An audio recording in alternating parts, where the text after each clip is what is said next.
काव्या एक सीधी सादी लाइब्रेरियन, जिसे किताबों से ज्यादा कोई चीज पसंद नहीं। एक दिन लाइब्रेरी में एक पुरानी किताब के बीच से उसे एक पुराना खत मिलता है। खत पर तारीख लिखी है 10 साल पुराना, लेकिन हैरानी की बात यह थी कि खत उसी के नाम लिखा गया था, काव्या। उसके हाथ कांप उठते हैं। खत में लिखा था, जब ये खत तुम्हें मिले शायद तब तक मेरी मौत हो चुकी होगी, लेकिन तुम्हें सच जानना ही होगा, तुम्हारी जिंदगी उसी पर टिकी है। काव्या का दिल जोर जोर से धड़कने लगा। वो सोच में पड़ गई, ये किसने लिखा और क्यों? काव्या सारी रात उस खत को पढ़ती रही। उसमें लिखा था, काव्या, अगर तुम ये पढ़ रही हो तो समझ लो कि तुम्हारे आसपास कोई है जो तुम्हें कभी सच्चाई नहीं जानने देगा। उस पर भरोसा मत करना, वो तुम्हारे सबसे करीब है। काव्या के होश उड़ गए। वो बार बार सोचती रही, मेरे सबसे करीब कौन? माँ, पापा या आरव? आरव उसका कॉलेज का दोस्त था, जो पिछले कुछ महीनों से उसकी जिंदगी में और भी करीब आ गया था। लेकिन क्या यह संभव था कि खत उसी की तरफ इशारा कर रहा हो? अगले दिन लाइब्रेरी में काव्या उसी किताब की तलाश में गई जिसमें से खत मिला था। वो किताब अब गायब थी। उसने गार्ड से पूछा, वो किताब कहाँ है? कल यही रखी थी।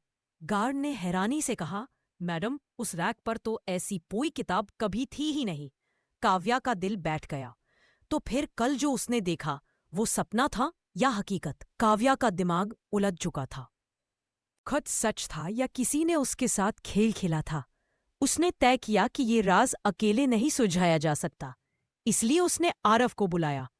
आरव आया तो काव्या ने उसे सब बता दिया, खत, किताब और उसमें लिखी चेतावनी। आरव पहले तो हंसा, काव्या, ये सब तेरा दिमाग का वहम है, कोई पुराना प्रैंक होगा। लेकिन काव्या ने उसकी आंखों में झांका। वो पल भर को चुप हो गया, जैसे कुछ छुपा रहा हो। उसी रात काव्या को अपने कमरे में किसी की कदमों की आहट सुनाई दी। उसने लाइट ऑन की, पर कोई नहीं था।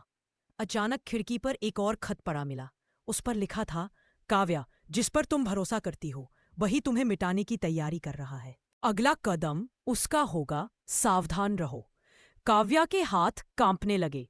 उसने खत नीचे गिरा दिया और जैसे ही झुकी, उसे महसूस हुआ कि खिड़की के बाहर से कोई उसे घूर रहा है। काव्या ने खिड़की के बाहर झांका, पर वहां सिर्फ अंधेरा था। फिर भी उसे पूरा यकीन था कोई उसे देख रहा था। वो घबराकर कमरे से बाहर निकली और सीधा अपनी माँ के कमरे में गई, लेकिन दरवाजा बंद था। अंदर से आवाज आई, काव्या, तू ठीक है ना? दरवाजा मत खोलना, बाहर कोई है। काव्या ठिठक गई। उसने दरवाजा खटखटाया। माँ, आप कैसे जानती है कि बाहर का कोई है? अंदर से खामोशी छा गई। फिर धीरे धीरे दरवाजा खुला। माँ की आंखों में डर साफ दिख रहा था। अगली सुबह आरव आया और बोला, काव्या, तू अजीब सी बातें कर रही है। अगर सच में कोई तुझे देख रहा है तो चल पुलिस के पास चलते हैं। काव्या तैयार हो गई, लेकिन जैसे ही दोनों घर से निकले, गेट के पास एक काली कार खड़ी थी। उसकी विंडशील्ड पर चिपका था तीसरा खत। काव्या, पुलिस के पास जाओगी तो सच हमेशा के लिए दब जाएगा।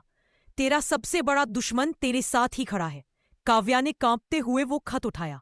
धीरे धीरे उसकी नजर आरव की तरफ गई और आरव बस उसे घूर रहा था, बिना पलक झपकाए। आरव की नजरों में कुछ ऐसा था जिसने काव्या का दिल जोर से धड़कने पर मजबूर कर दिया। वो सोचने लगी, क्या सच में यही मेरा दुश्मन है? आरव ने हाथ बढ़ाकर खत उसके हाथ से लिया। उसने पढ़ा और हंसकर कहा, किसी को हमारी टेंशन देख मजा आ रहा है। ये सब किसी की शरारत है। लेकिन काव्या का शक और गहरा गया, क्योंकि खत में जो बातें लिखी थी वो बातें सिर्फ आरव ही जानता था। उसी रात काव्या ने तय किया कि वो आरव की सच्चाई पता लगाएगी। उसने उसके मोबाइल में झांकने की कोशिश की, पर जैसे ही उसने फोन उठाया, स्क्रीन पर एक अनजान नंबर से मैसेज आया, आरव, काम पूरा हुआ या नहीं? काव्या को सच्चाई का पता नहीं चलना चाहिए। काव्या के पैरों तले जमीन खिसक गई। उसने फोन वापस रख दिया और दिखाया जैसे कुछ देखा ही नहीं। आरव कमरे में आया और मुस्कुराकर बोला, काव्या, तू बहुत थकी लग रही है, आराम कर ले। लेकिन काव्या अब जान चुकी थी आरव कुछ छुपा रहा है। काव्या सारी रात सो नहीं पाई। आरव पर उसका भरोसा टूट चुका था, लेकिन सबूत हाथ में नहीं था। सुबह होते ही उसने तय किया कि अब अकेले कदम बढ़ाना होगा। उसने घर से निकलते वक्त माँ से कहा, मैं लाइब्रेरी जा रही हूं। पर असल में काव्या सीधा आरव का पीछा करने निकली। रास्ते में आरव की कार एक पुराने बंगले के सामने रुकी। काव्या छुपकर देखने लगी। आरव अंदर गया और वहां एक बुजुर्ग आदमी से मिला। वो दोनों बहुत धीमे स्वर में बातें कर रहे थे। अचानक उस बुजुर्ग ने आरव को एक लिफाफा दिया। आरव ने उसे जेब में रखा और तुरंत बाहर निकल आया। काव्या का दिल तेज धड़क रहा था। वो सोच रही थी, ये लिफाफा क्या है और ये आदमी कौन है। उसी रात काव्या ने छुपकर आरव की जेब से वो लिफाफा निकाल लिया। लिफाफे में एक फोटो थी और उस फोटो में वही बुजुर्ग आदमी उसकी माँ के साथ खड़े थे। फोटो के पीछे सिर्फ एक लाइन लिखी थी, सच उनके बीच दफन है। फोटो देखकर काव्या का दिमाग घूम गया। उसकी माँ और वो रहस्यमयी बुजुर्ग आदमी, आखिर रिश्ता क्या था। वो सीधा माँ के कमरे में पहुंची।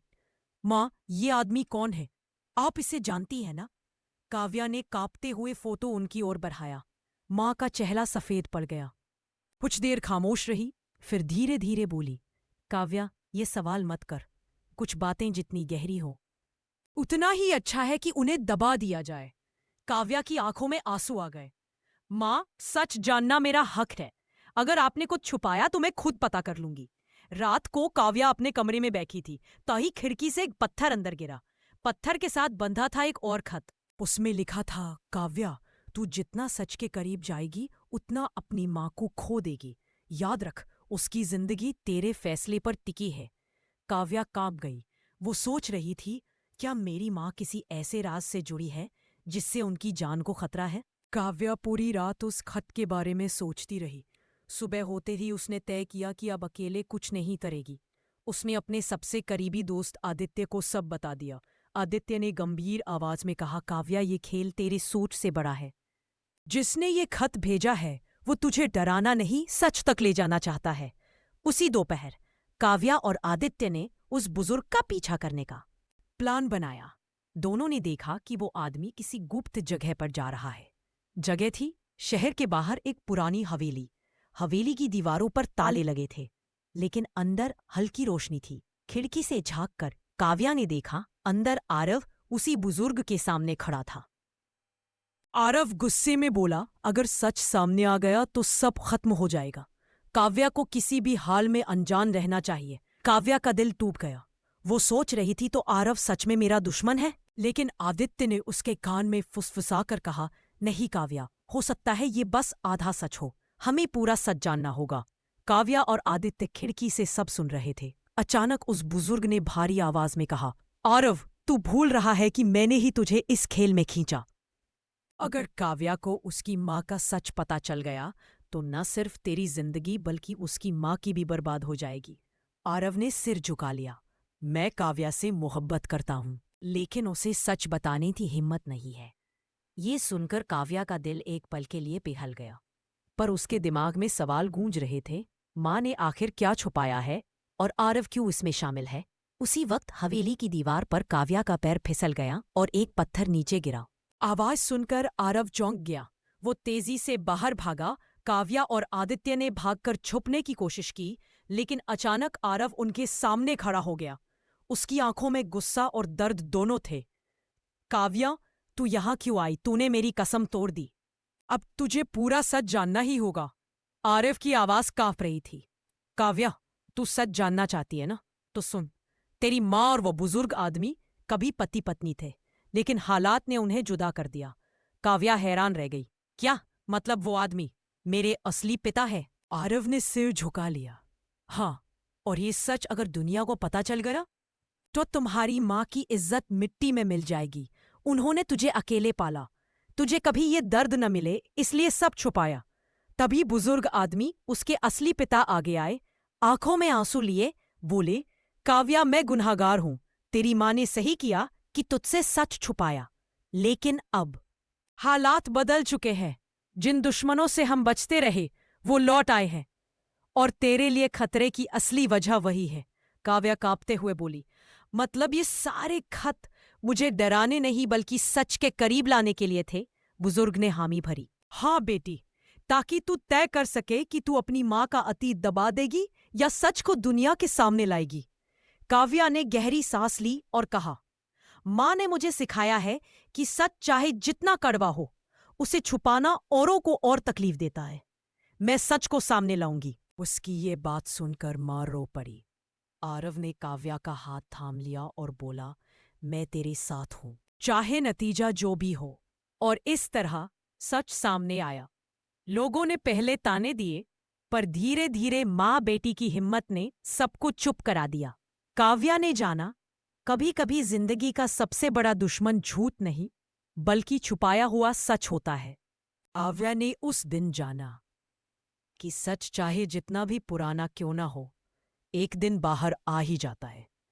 झूठ के सहारे जीती जिंदगी बस दिखावा होती है, लेकिन सच के साथ खड़े होने का साहस ही असली ताकत है। माँ और बेटी की हिम्मत ने दुनिया को ये दिखा दिया कि रिश्तों की इज्जत डर और छुपाव से नहीं, सच्चाई और विश्वास से बचती है। दोस्तों, अगर आपको ये कहानी दिल को छू गई हो तो वीडियो को लाइक और चैनल को सब्सक्राइब जरूर कीजिएगा। मिलते हैं अगली कहानी में एक नए राज और नए एहसास के साथ। The end।